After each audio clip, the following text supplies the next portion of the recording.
Airbus has announced plans with Zodiac Aerospace to develop modular compartments that are easily interchangeable with cargo containers in their A330 wide-body planes by 2020.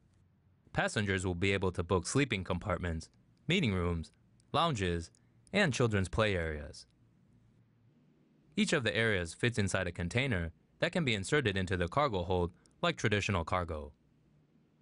Pods could be removed and changed in about a day. Depending on the model of the A330, 3 or 4 cabins could fit into an aircraft.